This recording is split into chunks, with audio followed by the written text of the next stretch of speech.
Hello friends, എല്ലാവർക്കും നമസ്കാരം. നിങ്ങളേവരും കാത്തിരിക്കുന്ന നയനയുടെയും ആദർശിന്റെയും ഇന്നത്തെ വിശേഷത്തിലേക്ക് എല്ലാ കൂട്ടുകാർക്കും സ്വാഗതം. എല്ലാവർക്കും നല്ലൊരു ദിവസം ആശംസിച്ചുകൊണ്ട് തന്നെ നമുക്ക് ഇന്നത്തെ വിശേഷത്തിലേക്ക് കിടക്കാം. അതിനു മുമ്പായിട്ട് ആരെങ്കിലും നമ്മുടെ ഈ ചാനൽ ആദ്യമായിട്ട് കാണുന്നുണ്ടെങ്കിൽ ഇതുവരെ സബ്സ്ക്രൈബ് ഒന്നും ചെയ്ത് വെച്ചിട്ടില്ലെങ്കിൽ തീർച്ചയായിട്ടും ഒന്ന് സബ്സ്ക്രൈബ് ചെയ്ത് വെച്ചോളൂ. അതിനോടൊപ്പം നമ്മുടെ വീഡിയോ ഇഷ്ടപ്പെടുന്നവർ ഇപ്പോൾ തന്നെ ഒരു ലൈക്ക് അടിച്ചിട്ട് നമ്മുടെ വീഡിയോ കാണാൻ വേണ്ടി ശ്രമിക്കണം. അപ്പം തുടങ്ങുമ്പോൾ തന്നെ കാണിക്കുന്ന അനന്തപുരി തറവാട്ടിലെ നയനയും ദേവയാനിയാണ്. അപ്പം നമ്മുടെ ദേവയാനി പറയാണ്, അമ്മയെ ഞാൻ വിളിച്ചു നോക്കി, പക്ഷെ അമ്മ ഫോൺ എടുത്തില്ല, അവര് എങ്ങോട്ടാ പോയതെന്നൊട്ട് അറിയത്തുമില്ല എന്ന്. അപ്പോഴത്തേക്ക് നയന പറഞ്ഞു, ഒന്നിച്ചാ പോയതെങ്കിൽ അവർ അമ്പലത്തിലേക്കായിരിക്കും പോയത്. ആദർശ് ചോദിച്ചിട്ട് പോലും അനിയൊന്നും പറഞ്ഞില്ലല്ലോ മോളെ. ഇല്ല, അവനും ഒന്നും പറഞ്ഞിട്ടില്ല.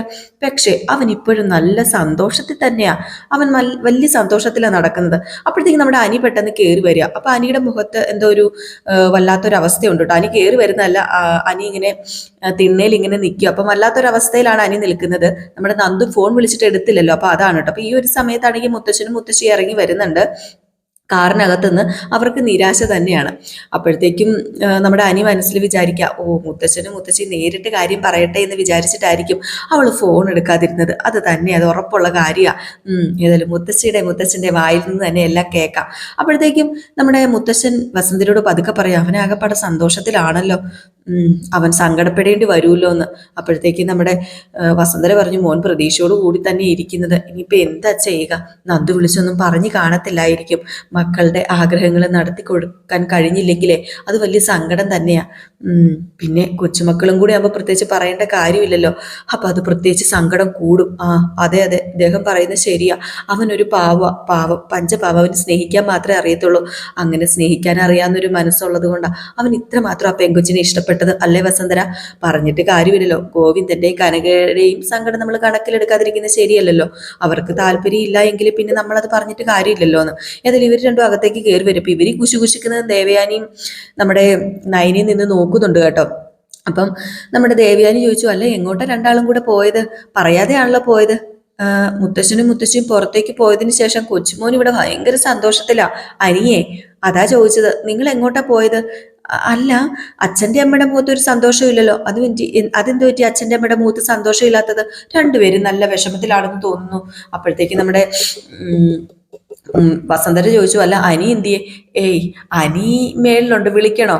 വേണ്ട വേണ്ട, വിളിക്കണ്ട. അല്ല അമ്മയ്ക്ക് എന്താ പറ്റിയത്? ഒന്നുമില്ലെന്നോ? ഏയ്, എന്തോ ഉണ്ടല്ലോ. അല്ല, രണ്ടാളുടെയും മുഖത്ത് എന്തോ ഒരു ഭാവവ്യത്യാസം ഉണ്ടല്ലോ എന്ന് പറഞ്ഞപ്പോഴത്തേക്ക് ഇവർ രണ്ടുപേരും അങ്ങ് കയറി പോയിട്ടോ. അപ്പൊ നമ്മുടെ നയന പറഞ്ഞു, ദേ കാര്യമായ എന്തോ കുഴപ്പമുണ്ട് അമ്മേ, രണ്ടുപേരുടെയും മുഖത്ത് എന്തോ ഒരു സങ്കടമാ.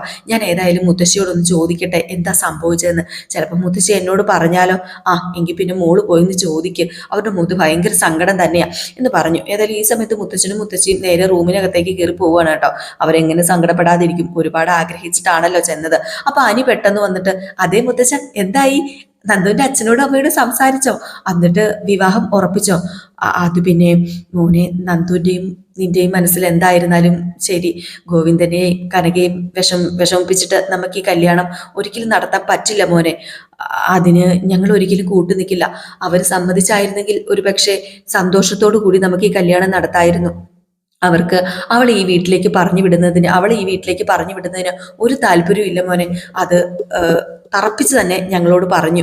ഇത് കേട്ടപ്പോഴത്തേക്കും എനിക്ക് വല്ലാണ്ടായി പോയിട്ടോ. നയന ഇതെല്ലാം വെളിയിൽ നിന്ന് കേൾക്കുന്നുമുണ്ട്.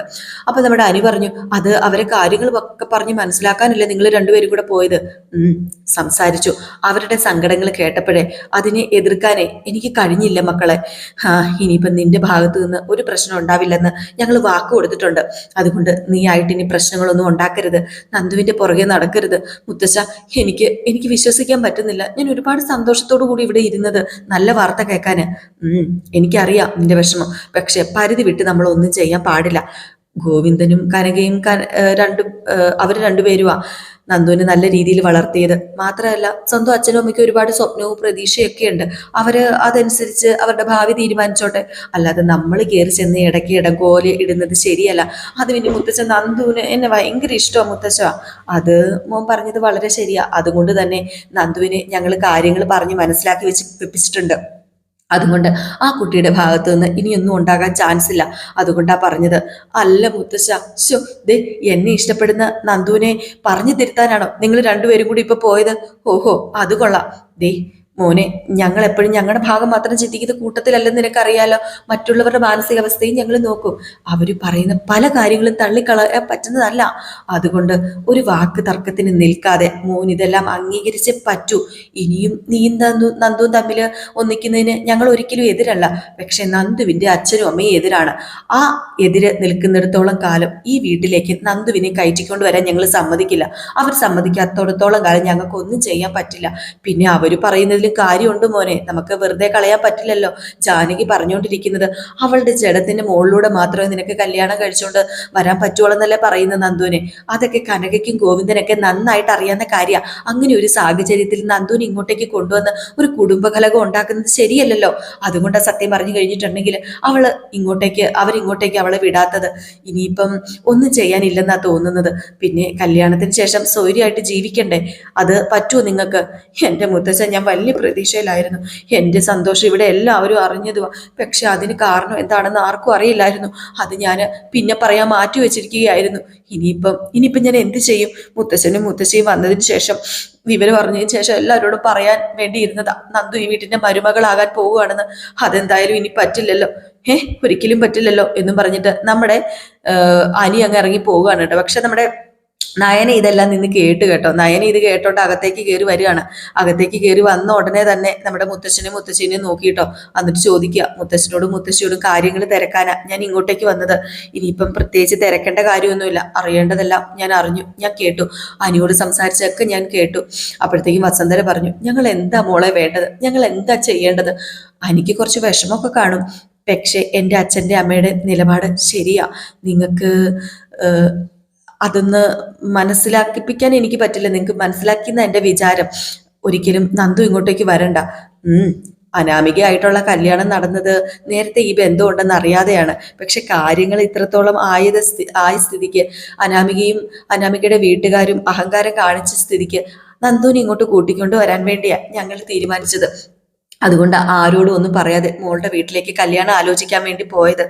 അത് ഒരുപക്ഷെ ഇങ്ങനെയായി തീരുന്നു വിചാരിച്ചില്ല. പിന്നെ നിങ്ങൾ ആരും പറയുന്നത് കേൾക്കില്ലായിരുന്നു ഞങ്ങള്. ഗോവിന്ദനും കനകയും ഈ വിവാഹത്തിന് സമ്മതിച്ചിരുന്നെങ്കിൽ, പക്ഷെ അവരിത് ശക്തമായിട്ട് എതിർത്തത് കൊണ്ടാ മോളെ. പിന്നെ അനിയുടെ ആവശ്യം അംഗീകരിക്കാൻ എനിക്കിപ്പോ പറ്റില്ല, അറിയാലോ. അനി പറയുന്നത് പോലെ നന്ദുവിന് അനിയോട് നല്ല ഇഷ്ടമുണ്ട്, അത് ഞങ്ങൾക്ക് മനസ്സിലായി. ഹേയ്, അങ്ങനെ ഇഷ്ടമൊന്നുമില്ല മുത്തശ്ശി.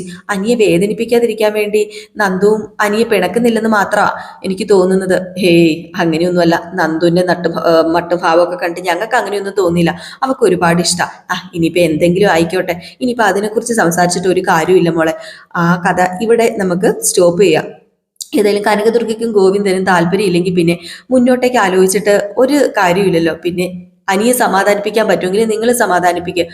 അവന്റെ മനസ്സ് ഒരുപാട് തകർന്നിരിക്കുക. പിന്നെ ആദർശനോട് കാര്യം പറയണം. എന്നിട്ട് അനിയുടെ അടുത്തേക്ക് ചെന്ന് അവനെ ഒന്ന് സമാധാനപ്പെടുത്ത്. അവനാകെ പിടിവിട്ട് നിൽക്കുക. അവന്റെ ആഗ്രഹങ്ങളെല്ലാം സാധിച്ചു കൊടുക്കണം എന്നായിരുന്നു ഞങ്ങളുടെ ആഗ്രഹം. അത് നടന്നില്ല. അപ്പോഴത്തേക്കും നമ്മുടെ നയന ശരി മുത്തശ്ശ എന്നും പറഞ്ഞ് അങ്ങനെ പോയിട്ടോ. പിന്നെ വസന്തരയും മുത്തച്ഛനും കൂടെ സംസാരിച്ചുകൊണ്ടിരിക്കുക. നമുക്ക് എന്ത് ചെയ്യാൻ പറ്റും? ഇനി ഒന്നും ചെയ്യാൻ പറ്റത്തില്ലല്ലോ. നമ്മളെ കൊണ്ട് പറ്റുന്നതൊക്കെ നമ്മൾ ചെയ്ത് നോക്കിയല്ലോ. പിന്നെ എന്ത് ചെയ്യാനാണെന്നുള്ള രീതിയിൽ സംസാരിച്ചിട്ടൊക്കെ നിൽക്കുകയാണ്. പിന്നെ കാണിക്കുന്ന സീൻ എന്ന് പറഞ്ഞാല് അനി വലിയ കാര്യത്തിൽ സങ്കടപ്പെട്ട് ഇങ്ങനെ ഇരിക്കുകയാണ് കേട്ടോ. അപ്പൊ നമ്മുടെ നയനയും ആദർശം കൂടെ ഇറങ്ങി വരിക അനിയെ സമാധാനപ്പെടുത്താനായിട്ട്. അങ്ങനെ ആദർശ് പറഞ്ഞു, അനി എടാ, നീ ഇങ്ങ് നോക്കിക്കേ, നിന്റെ സന്തോഷം എല്ലാം പെട്ടെന്ന് ഇല്ലാതായി പോയല്ലേ. എങ്ങനെ ഇല്ലാതായി പോകാതിരിക്കും അനി? ദേ, ഞങ്ങൾ എത്ര തവണ പറഞ്ഞതാ എൻ്റെ അച്ഛൻ്റെ അമ്മയുടെയും മനസ്സ് എന്താണെന്ന്. ഞാൻ നിന്നോട് പറഞ്ഞതല്ലായിരുന്നു അനി? ഞങ്ങൾക്ക് നന്ദുവിനെ ഇങ്ങോട്ടേക്ക് കൊണ്ടുവരുന്നതിനോട് യാതൊരു താല്പര്യമില്ല. പിന്നെ എന്തിനാ അനി വീണ്ടും നീ അതിലേക്ക് തന്നെ പോകുന്നത്? ദേ എടത്തി, കാര്യമൊക്കെ ശരിയാ. ഇനി ആരും മറ്റൊരു കല്യാണത്തിന് എന്നെ നിർബന്ധിക്കണ്ട. അതുമാത്രമേ എനിക്ക് പറയാനുള്ളൂ. അതിനി എന്നെ കൊണ്ട് പറ്റില്ല. അതെന്തെങ്കിലും ആകട്ടെ മോനെ. പക്ഷെ ഒരു കാരണവശാലും നീ നന്ദുവിന്റെ ഭാവിക്ക് ഒരു തടസ്സമാകരുത്. അവക്ക് നല്ലൊരു ജീവിതം കിട്ടട്ടെ. അവക്ക് നല്ലൊരു ജീവിതം കിട്ടാൻ പോവാണ്. ആ ബന്ധവേ നീ കാരണമില്ലാതായി പോകരുതെന്നാ ഞാൻ പറഞ്ഞത്. ഓ, അങ്ങനെ പറയപ്പോഴും ഏട്ടനും ഏടത്തെയും നന്ദുവിന് ആ ബന്ധത്തിനോട് താല്പര്യം ഉണ്ടോ ഇല്ലയോ എന്ന് ചിന്തിച്ചോ? അത് അവളോട് ചോദിച്ചിട്ടുണ്ടോ? ഇല്ലല്ലോ. അതൊക്കെ നന്ദുവിന്റെ അച്ഛനും അമ്മയ്ക്ക് തീരുമാനിക്കേണ്ട കാര്യമല്ലേ മോനെ, നമ്മൾ തീരുമാനിക്കേണ്ട കാര്യമല്ലല്ലോ. അവർക്ക് ആ ബന്ധത്തിനോട് താല്പര്യമാണെങ്കിൽ അവരത് നടത്തട്ടെ. അതിനു വേണ്ട സഹായങ്ങളൊക്കെ ചെയ്തു കൊടുക്കലല്ലേ നിന്റെയും എന്റെയും ഒക്കെ കടമ. അങ്ങനെയല്ലേ വേണ്ടത്. അപ്പൊ നയന പറഞ്ഞു, നന്ദു പലപ്പോഴും അനിയോട് സിമ്പതി കാണിക്കുന്നത് അനിയുടെ സ്വഭാവം അറിയാത്തത് കൊണ്ട് മാത്രമാണ്. അവള് കാരണം അനിക്കൊരു ആപത്തും വരരുത് എന്നൊരു ചിന്ത അവക്കുണ്ട്. അതുകൊണ്ട് മാത്രമാണ് അവള് അനിക്ക് മുമ്പിൽ മാത്രം പലപ്പോഴും കീഴടങ്ങി തരുന്നത്. അത് അനി ഒന്ന് മനസ്സിലാക്കണം. അനി അവളിൽ നിന്നൊന്ന് അകന്നു നിന്ന് കഴിഞ്ഞിട്ടുണ്ടെങ്കിൽ അവൾ ഈ കല്യാണത്തിന് ഉറപ്പായിട്ട് സമ്മതിക്കും. അതെനിക്ക് വിശ്വാസമാണ്. അവളുടെ പ്രൊഫഷനുമായിട്ട് ബന്ധപ്പെട്ട ഒരാളാ അവൾ വിവാഹം കഴിക്കാൻ പോകുന്നതെന്ന് എനിക്കറിയാലോ. അത് എന്തുകൊണ്ട് നല്ലതല്ലേ? പിന്നെന്തിനാ ഒരുമാതിരിപ്പെട്ട ആൾക്കാർക്കൊന്നും അവളുമായിട്ട് സഹകരിച്ചു പോകാൻ പറ്റില്ല. അത് പിന്നെ എടുത്തി എനിക്കൊന്നും പറയാനില്ല. ഏറെ പ്രതീക്ഷയോടുകൂടി തന്നെ മുത്തശ്ശിയുടെയൊക്കെ വരവിന് ഞാൻ കാത്തിരുന്നത്. അവർക്ക് എന്നോടുള്ള സിമ്പതിയും സ്നേഹവും പോലും നിങ്ങൾക്ക് രണ്ടാൾക്കും ഉണ്ടെന്ന് എനിക്കിപ്പോ തോന്നുന്നില്ല. കാരണം അങ്ങനെ ഉണ്ടെങ്കിൽ നിങ്ങൾ ഇങ്ങനെയൊന്നും പറയില്ലായിരുന്നു. എന്റെ മനസ്സ് എന്താണെന്ന് നേരത്തെ നിങ്ങൾക്ക് പിടികിട്ടിയതാ. അങ്ങനെയുള്ളപ്പോൾ നിങ്ങൾ രണ്ടാളും നയനെടുത്തിയുടെ അച്ഛന്റെ അമ്മയുടെ അടുത്ത് പോയി ഒരു സമ്മർദ്ദവും ചെലുത്താൻ ശ്രമിച്ചിട്ടുമില്ല. ഈ വിവാഹം നടക്കട്ടെ എന്ന് തന്നെ നിങ്ങൾ വിചാരിക്കുന്നത്. ആദർശേട്ടനും നയനെടുത്തി കാര്യമായിട്ട് എന്റെ കാര്യം അവരോട് സംസാരിച്ചെങ്കിൽ അവരൊന്ന് മാറി ചിന്തിച്ചേനെ. ഞങ്ങൾ സംസാരിക്കില്ല നീ, അത് പാടില്ല. ഇനിയിപ്പൊ ഞങ്ങൾ പ്രഷർ ചമത്തിയാലും അച്ഛനും അമ്മയും അവരുടെ സ്റ്റാൻഡിൽ നിന്ന് മാറില്ല. എന്റെ അച്ഛനും അമ്മയും എനിക്ക് നന്നായിട്ട് അറിയാം. ദേ പോട്ടെ മോനെ പോട്ടെ, സാരമില്ല. നിങ്ങൾ തമ്മിലുള്ള വിവാഹം നടക്കാനാണെങ്കിൽ അത് നേരത്തെ നടന്നേനെ. അതിന് ഇത്രയും തടസ്സങ്ങൾ ഉണ്ടാകുന്നു എന്നുണ്ടെങ്കിൽ ഒരു കാര്യം നീ മനസ്സിലാക്കണം, അത് നടക്കാൻ പാടില്ലാത്ത ബന്ധം തന്നെയാ. അതുകൊണ്ടാ ഇങ്ങനെയുള്ള തടസ്സങ്ങളൊക്കെ വന്നുകൊണ്ടിരിക്കുന്നത്. അതുകൊണ്ട് മോൻ ഇതങ്ങ് ഉപേക്ഷിച്ചേരെ, മനസ്സിൽ നിന്നങ്ങ് മാച്ച് കളഞ്ഞേരെ. ഇതൊക്കെ കേട്ടപ്പം അനി വല്ലാണ്ട് നിൽക്കുകയാണ് കേട്ടോ. ഏതായാലും ഈ സീൻ കഴിഞ്ഞ് പിന്നെ കാണിക്കുന്ന സീൻ എന്ന് പറഞ്ഞാല് വക്കീലിനെ വേണുവിനെയാണ് കേട്ടോ. അങ്ങനെ നമ്മുടെ വക്കീൽ ഓഫീസിലേക്ക് വേണു ചെല്ലുകയാണ്. വേണു ചെന്നിട്ട് ഓരോ കാര്യങ്ങളൊക്കെ പറയാ. വേണുവിന്റെ കൂടെ അനാമിക ഉണ്ട് കേട്ടോ. അപ്പൊ നമ്മുടെ വക്കീല് പറഞ്ഞു, ചെറിയൊരു കരിവാളിപ്പ് നല്ല രീതിയിൽ മുഖത്ത് കാണുന്നുണ്ടല്ലോ. എന്താ എന്താ ആ കവളത്ത് ഇത്രയും വലിയ കരിവാളിപ്പ് വരാൻ കാരണമായിട്ട്? ഓ, ഏതായാലും നല്ല തല്ല് തന്നെയല്ലേ കിട്ടിയത്. എന്റെ ജീവിതത്തിൽ ഇതുപോലെ ഒരു തല്ല് കിട്ടിയിട്ടില്ല വക്കീലെ. ദേ ഇവിടെ കിടക്കുന്നത് കണ്ടോ? അന്ന് കണ്ണീച്ച പറന്നു പോയി. അതുപോലെ ആ കിളവൻ അടി പറ്റിച്ചത്. ഓ, ഇപ്പൊ തന്നെ ഓർക്കാൻ വയ്യ. അപ്പോഴത്തേക്കും നമ്മുടെ നയന പറഞ്ഞു, എന്റെ കരണത്ത് അവന്റെ കൊച്ചുമോൻ തല്ലി, ഇപ്പം അവൻ എൻ്റെ അച്ഛന്റെ മുഖത്തും തല്ലി. എന്നിട്ട് നമുക്ക് ഒന്നും ചെയ്യാൻ പറ്റുന്നില്ലല്ലോ. ആര് പറഞ്ഞു ഒന്നും ചെയ്യാൻ പറ്റത്തില്ലെന്ന്? നമ്മൾ ചെയ്തിരിക്കും. നമുക്കിനി ധൈര്യമായിട്ട് ഡിവോഴ്സിന് മൂവ് ചെയ്യാം. ബന്ധം പിരിയേണ്ടത് നമ്മുടെ ആവശ്യമാണെങ്കിൽ കോടതിയിൽ നിന്ന് വലിയ സപ്പോർട്ടൊന്നും കിട്ടത്തില്ല. ഇവിടെ അങ്ങനെ കാര്യങ്ങൾ കൊണ്ടുവരരുത്. നമ്മുടെ ആവശ്യമല്ല ബന്ധം പിരിയേണ്ടത്. മോളുടെ ഒരു കേസ് ഇപ്പോഴും കോടതി കിടപ്പുണ്ടല്ലോ. അതിനകത്ത് ഈ അനിരുദ്ധന് ജാമ്യം മാത്രമല്ലേ കിട്ടിയിട്ടുള്ളൂ, കേസ് പിൻവലിച്ചിട്ടില്ലല്ലോ. ആ കേസിന് പിന്നാലെ ഇപ്പൊ ഇതും സംഭവിച്ചിരിക്കുന്നത്. അപ്പൊ ആ കേസും ഈ കേസും കൂട്ടിയിണക്കാനായിട്ട് സാധിക്കും. മോളുടെ അച്ഛനെ തല്ലി പോലെ തന്നെ മോളെയും തല്ലി. ഈ പറയുന്ന മൂർത്തിയും അതുപോലെ തന്നെ അയാളുടെ ഭാര്യയും ഒക്കെ തല്ലിന്ന് പറഞ്ഞ് ഒരു ചെറിയ കള്ളക്കേസും കൂടെ നമുക്ക് കൊടുക്കാം. നമുക്ക് എന്തെങ്കിലും നഷ്ടം വരാൻ പോകുന്നുണ്ടോ? ഇല്ലല്ലോ. അതാ ഞാൻ പറഞ്ഞത്, പുതിയൊരു കേസും കൂടെ നമുക്ക് ഫയൽ ചെയ്യാം. കൊടുക്കേണ്ട കേസ് തന്നെ കൊടുക്കണം. അത് ഒട്ടുക്കത്തെ കേസ്. ആ തറവാട്ടില് ആർക്കൊക്കെ വേദനിച്ചാലാണോ തറവാടിന്റെ വേരിളകുന്നത് അവരുടെ എല്ലാവരുടെയും പേരിൽ കേസ് കൊടുക്കണമെന്നാ ഞാൻ പറഞ്ഞു വന്നത്. ഇപ്പം വ്യക്തമായിട്ട് മനസ്സിലായി കാണുമല്ലോ. നമ്മുടെ ബലം മുറുകണമെങ്കിൽ, നമ്മുടെ പിടിബലം മുറുകണമെങ്കിൽ ഇത് വേണം. പിന്നെ ഈ ഡിവോഴ്സിന്റെ രീതി അതാണ്. പെറ്റ തള്ള പോലും സഹിക്കാൻ പറ്റാത്ത കാര്യങ്ങൾ ഞങ്ങൾ വക്കീലന്മാരെ എഴുതി കൊടുത്തെന്നൊക്കെ ഇരിക്കും. കേസ് ജയിക്കാനേ അതൊക്കെ അത്യാവശ്യം തന്നെയാണ്. അതുകൊണ്ടാ പറഞ്ഞത്. വാദം നടക്കുമ്പം പലതും ജഡ്ജിക്കും അറിയാം, പലതും മുക്കാലും ഒക്കെ കള്ളമാണെന്ന്. പക്ഷെ കോടതിക്ക് മുന്നിൽ വരുന്ന കാര്യങ്ങൾ കോടതിക്ക് മുഖവിലക്ക് എടുത്തേ പറ്റൂ. അത് സത്യമാണെങ്കിലും കള്ളമാണെങ്കിലും. പിന്നെ ഈ പ്രതിയായിട്ട് വരുന്ന ആളുടെ ചുറ്റുപാടും ഒക്കെ നോക്കി കോടതി ഒരു വിലയിരുത്തൽ അങ്ങ് നടത്തും. ഈ മൂർത്തി എന്ന് പറയുന്ന ആ സാധനത്തെ കണ്ടാൽ തന്നെ ഏതൊരു കോടതിക്കും ബഹുമാനം തോന്നൂലോ. അതാണല്ലോ അങ്ങേരുടെ ഒരു ലുക്ക്, ഭാവവും ഒക്കെ. തൂവെള്ള താടി ലുക്കും ഉള്ള ആ ഒരു ആൾക്കാരൊക്കെ നമ്മുടെ സമൂഹത്തിൽ കുറവാ. അതുകൊണ്ട് തന്നെ അദ്ദേഹം ഒരു സംഭവമാണെന്ന് കോടതിക്ക് തോന്നിയെന്ന് വരും. പിന്നെ മൂർത്തീസ് ജ്വല്ലറിയിൽ നിന്ന് ഈ പറയുന്ന വാദങ്ങൾക്ക് ജഡ്ജിയുടെ വീട്ടിൽ നിന്നും എന്തേലുമൊക്കെ ഇതൊക്കെ മേടിച്ചിട്ടുണ്ടാകും. അത് ഒരുപക്ഷെ കോടതിക്ക് വലിയ കാര്യമൊന്നുമല്ല. എന്റെ മുമ്പിൽ വെച്ച അയാള് തല്ലിയത്, അത് ശരിയാണല്ലോ. അതിനുശേഷവും കലി അടങ്ങാതെ വെല്ലുവിളിച്ചിട്ട് അയാൾ പോയത്. അതൊക്കെ എനിക്കറിയാലോ. അതൊക്കെ നമ്മുടെ ക്യാമറ ഒപ്പിയിട്ടുണ്ട്. അത് ഒപ്പിയെടുത്ത സ്ഥിതിക്ക് മൂർത്തി ഇനി ഏത് വക്കീലിനെ വെച്ചാലും രക്ഷപ്പെടാൻ ഭയങ്കര ബുദ്ധിമുട്ടാ. നമുക്ക് വേണ്ടത് കേസിന്റെ വിജയത്തെക്കാൾ ഉപരി അറിയാലോ നഷ്ടപരിഹാരം. അല്ല, ഇനിയിപ്പം അവര് നഷ്ടപരിഹാരം വേണമെന്ന് ചോദിച്ചു വന്നാൽ നമ്മൾ ചോദിക്കുന്നത് വെറും 20 കോടി എന്നതായിരിക്കത്തില്ല. ഇരട്ടി ചോദിക്കണം. 40 കോടിയോ 50 കോടിയോ. ഇനി അത് കിട്ടിയാൽ മാത്രമേ നമ്മൾ അടങ്ങുകയുള്ളൂ എന്ന് അവര് മനസ്സിലാക്കണം. അത്രയും കിട്ടുമെങ്കിലേ അടിയുടെ വേദനയൊക്കെ മറക്കാവുന്നതേ ഉള്ളൂ സാറേ. അതൊക്കെ നമുക്ക് ഇപ്പൊ തന്നെ മറന്നേക്കാം. എത്ര കിട്ടിയാലും കിട്ടുന്നതിന്റെ 25% എനിക്ക് ഇങ്ങ് പോരണം. എനിക്ക് അത്രേ ഉള്ളൂ. അത് പിന്നെ എത്ര വേണമെങ്കിലും തരാൻ സാറേ. കേസ് നടത്തിയാല് ഈ പറഞ്ഞ തുക കിട്ടത്തില്ലേ? ഉറപ്പല്ലേ? കോടതിയെ കുറിച്ചും കേസിനെ കുറിച്ചും മോക്കറിയാത്തത് കൊണ്ടാണ് മോൾ ഇങ്ങനെയൊക്കെ പറയുന്നത്. എന്റെ മോളെ, അയാളുടെ വെല്ലുവിളി കേട്ടിട്ട് അയാൾ പെട്ടെന്നൊന്നും കേസ് തീരാൻ സമ്മതിക്കുന്നു തോന്നുന്നില്ല. കേസ് നീട്ടിക്കൊണ്ടു പോകാൻ പല വഴികളും അയാൾ ശ്രമിക്കും. പൂത്ത പൈസ ഉണ്ടല്ലോ കയ്യില്, ആ വഴികളൊക്കെ അയാൾ അവലംബിച്ചാല് പെട്ടെന്നൊന്നും ഈ കേസ് തീരാൻ പോകുന്നില്ല. കേസ് നീണ്ട് നീണ്ട് നീണ്ട് നീണ്ട് പോകും. കേസ് നീണ്ടു പോകും തോറും എന്റെ മെനക്കേട് കൂടും, നിങ്ങളുടെ ക്യാഷ് പോകും, നിങ്ങളുടെ കാത്തിരിപ്പ് കൂടും. അതുകൊണ്ട് ആദ്യം കോടതിയിൽ കൂടിയതിന് ശേഷം നീക്കുപോക്കിനൊക്കെ വരികയാണെങ്കിൽ നമുക്ക് വൻ തുക ആവശ്യപ്പെട്ടുകൊണ്ട് കേസ് മറക്കാൻ ശ്രമിക്കാം. അതല്ലേ ചെയ്യേണ്ടത്? അല്ല, അയാളുടെ സംസാരം കേട്ടിട്ട് വക്കീലെ ഇനി അയാൾ ഒതുങ്ങുന്നൊന്നും എനിക്ക് തോന്നുന്നില്ല. ഭയങ്കരമായിട്ടുള്ള വൈരാഗ്യമാ. അതെ, ഒതുങ്ങിയില്ലെങ്കിൽ നമ്മൾ നമ്മുടെ വഴിക്ക് പോകും. അവിടെയും ഈ കേസ് നടക്കുന്നവന്റെ ആസ്തിയുടെ ഒരു പങ്ക് നിങ്ങൾക്ക് തരേണ്ട വരും, മൂക്ക് തരേണ്ട വരും. നഷ്ടപരിഹാരം തരാതെ ഒരു കേസും ഇതുവരെ അവസാനിച്ചിട്ടില്ല. ഇനി നേട്ടം നിങ്ങൾക്ക് തന്നെയാ. അനാമിക മോളെ, ഇപ്പൊ തന്നെ മനസ്സിൽ ഉറപ്പിച്ചോ, 50 കോടി കിട്ടും. ഒരടി പോലും നമ്മൾ ഇനി പിന്നോട്ട് വെക്കില്ല. അങ്ങനെ പിന്നോട്ട് പോയ ഞങ്ങളുടെ അവസ്ഥ കഷ്ടത്തിലാകും സാറേ. അതുകൊണ്ട് എത്രയും പെട്ടെന്ന് ഇതിനൊരു അവസാനം കാണുന്ന എന്റെയും എൻ്റെ മോളുടെയും ആഗ്രഹം. അത് വക്കീൽ നേടിത്തരണം. നമുക്ക് നേട്ടങ്ങൾ കൊണ്ട് മാത്രമുള്ള ഒരു അവസാനം.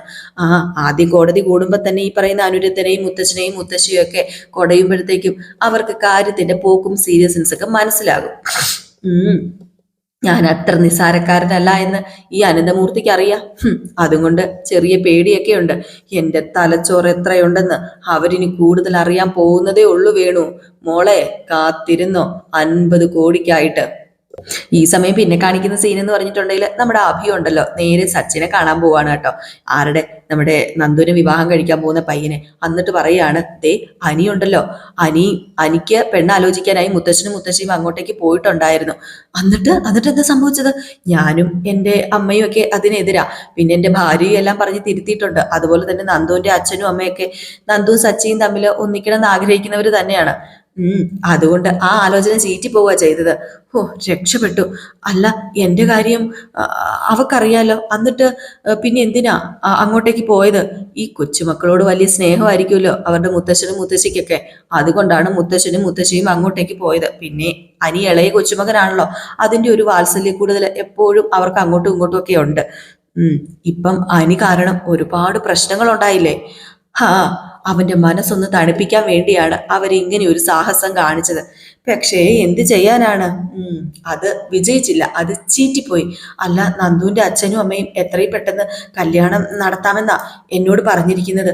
അതൊക്കെ അറിയാമാഞ്ഞിട്ടും അവരങ്ങോട്ടേക്ക് പോയത് ശരിയായില്ല, മോശമായിപ്പോയി. ഒരു കാര്യം സച്ചി മനസ്സിലാക്കിക്കോ, ഞാൻ ജീവനോടെ ഇരിക്കുമ്പം ഇനി എൻ്റെ ഭാര്യയുടെ കുടുംബത്തിൽ നിന്ന് മൂന്നാമതൊരാളെ എൻ്റെ കുടുംബത്തിലേക്ക് കൊണ്ടുവരാൻ ഞാൻ സമ്മതിക്കില്ല. അത് തെറ്റായൊരു സമീപനമാണ്.